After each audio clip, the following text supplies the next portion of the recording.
So, let's talk about mistakes to avoid. Full disclaimer, I've done all of these. I've made all of these mistakes. But you know what? I want you to be better than me, okay? If I keep looking down, it's because I have a list down here that I've already made. Because I was prepared for y'all today. Ignoring safety gear. You guys, I was using a table saw one time, and you know the little stick that comes with it, you push the lumber through. I didn't use it, cut my thumb. It was fine, but still, there was a lot of blood, and that was completely preventable, honestly. Not measuring twice. I know that people hear it all the time, myself included, and we ignore it because we're like, I already measured it. It was good, right? I can be able to cut this. No, you can't. Always, always, always measure twice so you can cut once. I can definitely attest to this. I made way too many trips back to Home Depot because of this. Choosing the wrong materials. If you're doing an exterior project, make sure you always use exterior materials like screws, paint, lumber. It's okay if you use like exterior lumber for an interior project, but you can't reverse it. You're skipping the prep work. I've had dust all over my home because I did not use the little plastic tarps to tape off one room. Or painting. Whenever you're trying to get those corners, I'm really good at cutting corners, like the creasing, just like cutting the corners.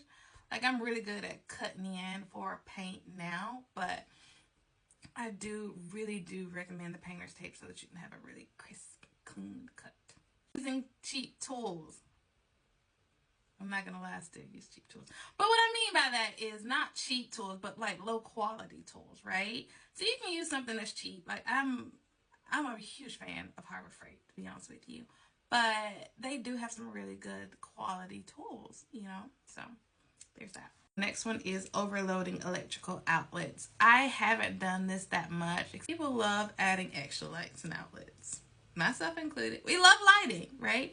But it can be dangerous if you're overloading your circuit. I kind of did this before. I handled it with an electrician. You playing with electricity. You could electrocute yourself. You could have like a electrical fire in your walls, all that kind of stuff. Not a good idea. Ignoring instructions. I'm still working on this one. I feel like if I pull something out of a box and I can see the box, I can see what it's supposed to look like. Why would I use instructions? Y'all, but listen, it's there for a reason. The instructions are there for a reason. So you don't mess up. So you can get it done right first time. You don't break anything. You don't waste anything. All that. It's good stuff. Instructions are good. Now I'm going to say Rika. Listen, I know you know how to do a lot of things, and I'm so proud of you. But instructions are there for a reason. You can use them sometimes. You don't have to use them all the time, right? Especially if something you've done before. But you can use them sometimes. They're not a sign of weakness. This is not a competition. Just use the instructions, please. Thank you. Rushing the process. Not waiting on paint to dry or glue to dry, trying to sand before it's time. Y'all already know. We got things to do. We trying to get this project done, right? We can't wait for the after, but we gotta let them dry. We can't rush the process. It is what it is. You know, go take a nap or something. It'll be fine. Underestimating the budget. This is definitely me. I do this all the time. I don't know what my problem is, but in my head, everything should be 5 cents. And if it's over 5 cents, I'm like, why? That's crazy. Why would I pay that kind of money, right? I guess that's why I'm here DIYing in the first place.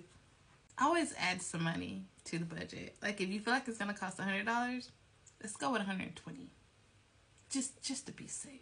It's forgetting to check for studs or... Well, I haven't had an issue with studs because usually I use my little stud finder. I knock and I listen and then I use the stud finder again. So usually that's not an issue, but I have seen where people on this app don't check for the pipes and then they got the mop. Always check for plumbing, especially. That's all I have for today. And I hope that you found this helpful.